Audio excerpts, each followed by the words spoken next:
Programa livre para todos os públicos.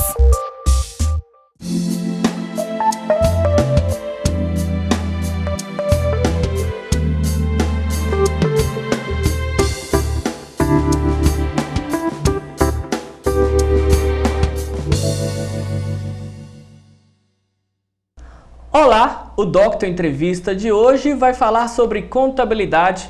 Nosso convidado de hoje é o Rodrigo Antônio Chaves da Silva, o mais novo cidadão honorário de Huancayo, no Peru. Mas ele é brasileiro, é carioca, mora em Raul Soares e é professor aqui das Faculdades Integradas de Caratinga. Rodrigo, prazer ter você aqui. Primeiramente, o que você foi fazer no Peru para receber esse cidadão, esse título de cidadão honorário de Huancayo? Primeiramente, muito obrigado pela deferência, pela oportunidade. E é um prazer imenso estar aqui com o seu programa, que tem uma máxima audiência. Bom, nós fomos representar o Brasil em Huancayo no primeiro Simpósio Internacional das Fronteiras da Contabilidade. Fomos representar a doutrina brasileira e também fomos representar Caratinga, Raul Soares, com essa cultura contábil, com essa questão teórica da contabilidade. E tivemos a graça de sermos o único brasileiro a participar desse primeiro Congresso Internacional das Fronteiras de Contabilidade, que muito nos orgulha nesse sentido, né? O tema desse primeiro simpósio internacional foi as fronteiras da investigação e do conhecimento contábil. O que é isso? É o seguinte, todo conhecimento tem seus limites. E a contabilidade tem os seus limites, seus campos de aplicação, só que com as suas fronteiras. Então, quando a gente fala de fronteira, nada mais é que um limite que a ciência possui.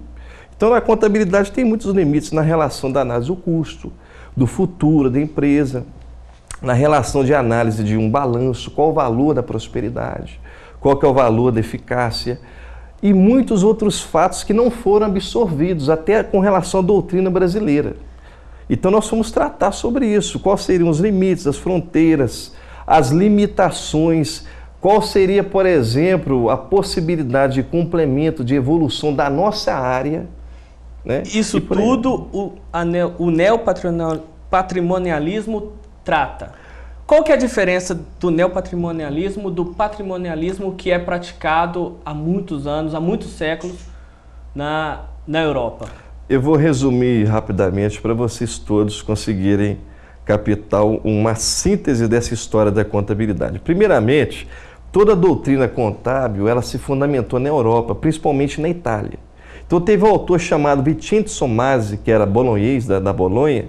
Ele fundamentou todos os conceitos, os teoremas, as doutrinas, a forma de pensar de contabilidade. E o neopatrimonialismo nada mais é que a evolução desse pensamento, com lógica matemática, com outras formas de cálculo, com maneiras de você interpretar o patrimônio de uma forma abrangente, com um pensamento mais filosófico, mais rigoroso, né? Que nós dizemos em ciência de pensamento epistemológico, que é o pensamento rigoroso, e com as formas de você aplicar a eficácia de uma empresa, ou seja, como uma empresa consegue ter dinheiro, e como é que era feito antes nesse conceito europeu? No conceito europeu não havia nem modelos de comportamento fundamentados, muito menos lógica matemática. Qual que foi a evolução da doutrina brasileira com relação à europeia? No Brasil, um mineiro, você tem um mineiro de Belo Horizonte, né? De Brumadinho, ele praticamente fundamentou uma lógica de sistemas. Nessa lógica de sistemas, você conseguiria interpretar um patrimônio em qualquer lugar, de uma forma geral e mais profunda, ou seja, como um estoque consegue pagar adequadamente a sua dívida, como a imobilização está boa no patrimônio, como a venda consegue a lucratividade, essas maneiras de você promover consultoria e modelos de comportamento de uma empresa. E isso vai depender do ramo, do setor da economia, se é um supermercado, um posto de gasolina ou um clube social? Qualquer ramo de econômico, empresarial, de célula social, não interessa. O interessa é o seguinte, é a forma de você aplicar aquele conhecimento. Por quê? Uma prestadora de serviço, um comércio, uma indústria, um banco, uma instituição financeira possui leis. E o neopatrimonialismo ele fala dessas leis, como você aplica modelos de comportamento, leis, no patrimônio, como você interpreta adequadamente o balanço, qual o comportamento ideal de uma venda, de um lucro e assim por diante. Então essa que é a inovação da doutrina brasileira, como você consegue a fortuna e a prosperidade de uma empresa, né? E isso é garantia de sucesso ou isso vai depender muito de colocar isso verdadeiramente na prática, a empresa colocar isso verdadeiramente na prática? Porque o que a gente vê é que muitas empresas, elas abrem, tem uma estrutura, tem planejamento, tem apoio, mas a maioria delas não duram 5 anos. Exatamente, você está corretíssimo. Inclusive, a pesquisa é recente, uma empresa que abre, ela não dura 2, 3 anos, né?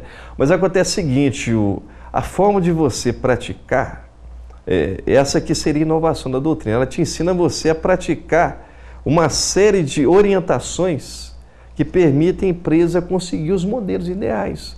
Por exemplo, hoje nós temos fórmulas que permitem a prosperidade de um capital. Isso eu defendi no Congresso. E o pessoal ficou praticamente pasmado como a doutrina brasileira, o neopatrimonialismo, está há anos-luz de capacidade prática e científica com relação a uma empresa.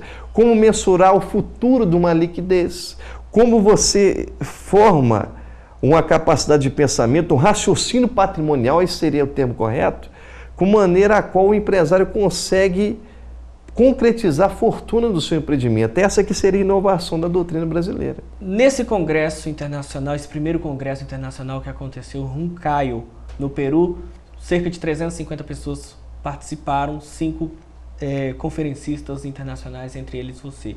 Por que aconteceu no Peru? Tem uma explicação, um motivo? Porque o Peru não é tradicionalmente um grande, inclusive até na América do Sul, uma potência econômica, financeira.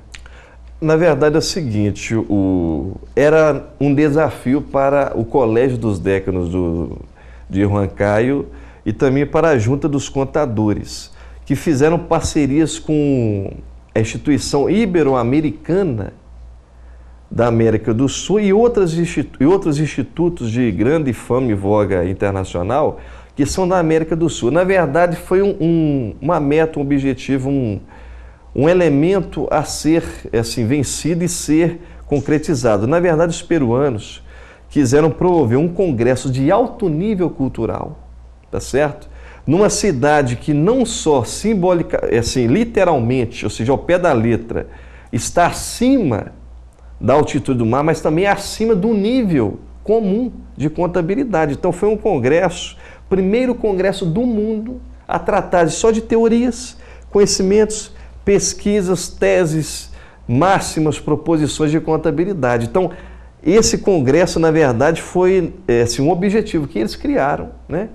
E, logicamente, o primeiro congresso do mundo, só de tratar de teoria. Não existe congresso nem no Brasil que só trata das teorias. Lá teve neopatrimonialismo, positivismo, o pragmatismo. Todos os conceitos. Todos os conceitos.